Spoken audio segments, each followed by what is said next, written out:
Hey everyone, and welcome to the weekly podcast with Alexander and Ava. Hey everyone, welcome back. We're diving into something pretty huge today. Yeah, this one's massive. We're tackling art history. Woo! Art history from, well, the very beginning. The whole shebang, all based on pasted text, of course. Our trusty source material, we're going to try and give you, the listener, a framework. And something to help make sense of it all. Exactly. Art history, it can be pretty intimidating, right? So many periods, so many movements, and so many big names to remember. Right, so our goal today is to give you a solid foundation, something you can build on. Yeah, so the next time you're at a museum or just chatting with friends, you can drop some art knowledge. And sound super smart. Precisely. But more importantly, we want to help you understand how art reflects the human experience. You know, across time and cultures. It's a way to connect with people from different eras. It's a journey through human creativity. And it all starts way, way back. We're talking even before written language. Yeah, we're going way back. Back to the cave paintings. Those early humans, they weren't just doodling for fun. Right, there's meaning there. Big time. These paintings, those found in Lascaux, France, for instance, those were likely tied to rituals. Oh yeah, I can totally picture it. Puddling around a fire. Right, and using those images to tell stories or maybe communicate with spirits or something. So they were creating these images, these narratives on cave walls, and we're left trying to decode them thousands of years later. It makes you wonder, what were they trying to express? What stories were they telling? What did those images mean to them? Exactly. It's kind of like a puzzle, right? And it's the same kind of puzzle we have to solve as we move through different periods of art history. Like when we get to ancient civilizations, for example, think Egypt, Greece, Rome. Oh yeah, art was a huge deal in those societies. It was everywhere. But it wasn't just decoration, right? It served a purpose. Totally. It was a way to showcase power, to express religious beliefs, and also to communicate societal values. Yeah, like in ancient Egypt, their art was so focused on the afterlife, like those incredible tomb paintings. Oh, absolutely. Those paintings weren't just there to look pretty. They were meant to guide the deceased, through the afterlife. That's so interesting. The Egyptians believed that the art in the tombs could actually help the souls navigate the underworld. And it wasn't just the subject matter. It was the colors, the details, the sheer size of those works. All of it was meant to impress upon you the Egyptians' beliefs about life and death. It's so different from ancient Greece. While the Greeks were also very spiritual, their art seems to focus on very different things. It does, doesn't it? You see this in their sculpture. They were obsessed with perfection. Yeah. Think of all those statues of perfectly sculpted gods and athletes.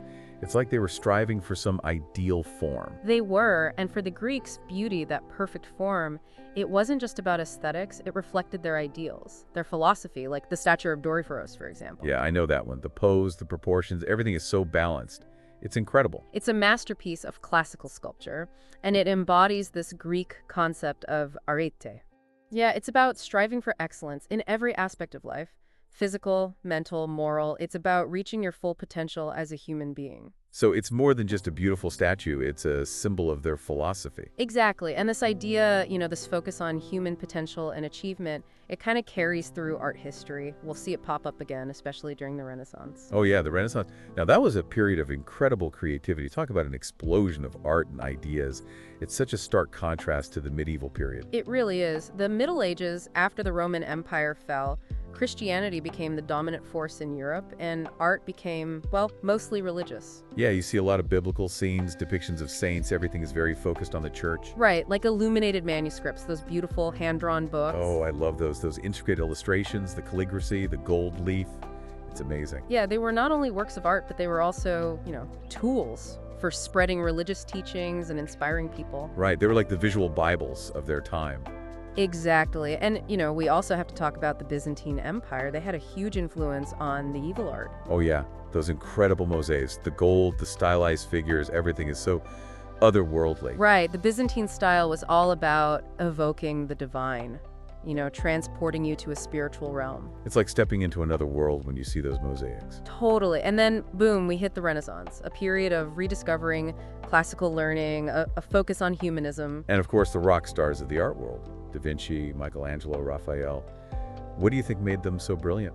Well, I think it was a combination of things. It was a time of great change and intellectual curiosity. Artists like Da Vinci, they weren't just artists, they were scientists, inventors, you name it. Yeah, Da Vinci was the ultimate Renaissance man. He was interested in everything. Exactly, and that's reflected in his art. Take the Vitruvian Man, for example. It's a study of human anatomy, proportion, geometry. It embodies this Renaissance ideal of humanity as the center of the universe. It's mind-blowing how much detail he captured. And it's not just beautiful, it's a scientific study. It's both art and science combined. Exactly. And then, after this incredible period of creativity, we see another big shift. We enter the Baroque period. The Baroque. Now that's a style that's all about drama. Oh yeah, it's dramatic, emotional, and full of movement. Think of Caravaggio. Caravaggio, his paintings are so intense. The way he uses light and shadow. Right, that's tenebrism, that stark contrast between light and dark. It's so theatrical, and it just draws you into the scene. Yeah, you feel like you're right there in the moment. Exactly, and this dramatic flair, you see it throughout Baroque art and architecture. It's grand, opulent, it's meant to evoke a sense of awe. It's almost overwhelming, in a good way.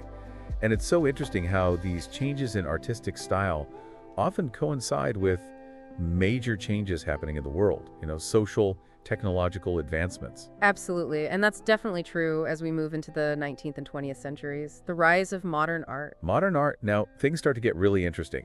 It does. We see a break from tradition. Artists start experimenting with new forms, new ideas. Impressionism feels like a pivotal point in that shift. It was. With Impressionism, you have artists like Monet and Renoir.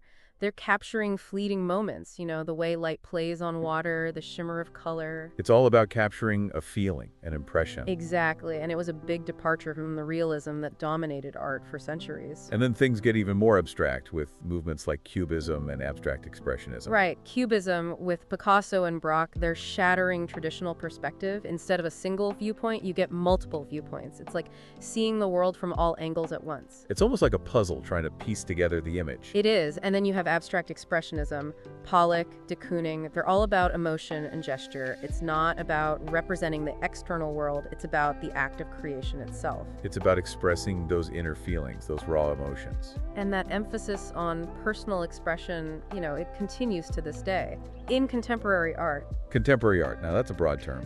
What's happening in the art world right now? Well, it's a global melting pot of styles and ideas. We see artists from all over the world engaging with complex issues: identity, technology, the environment, you name it. And with the digital revolution, it seems like the possibilities are endless. We see so many new mediums emerging. It's not just painting and sculpture anymore. Right, we're seeing video installations, performance art, digital art, bio art.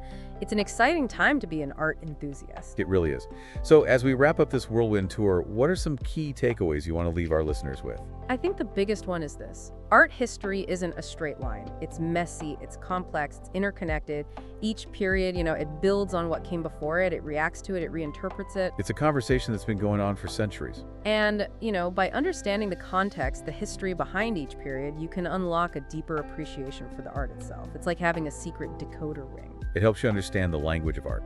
Exactly. And the most exciting thing is that the conversation is still happening. New artists are emerging all the time. Pushing boundaries, challenging norms. Right. So the story of art history, it's still being written. So how can our listeners engage with this ever-evolving world of art? Well, the best way is to experience it firsthand. Go to museums, galleries, art fairs. Support local artists. Exactly. Even explore street art. Art is everywhere. It is. It's all around us. And every encounter with art is an opportunity to learn, to grow, and to connect with something bigger than ourselves. So keep those eyes open and keep that curiosity alive. Who knows?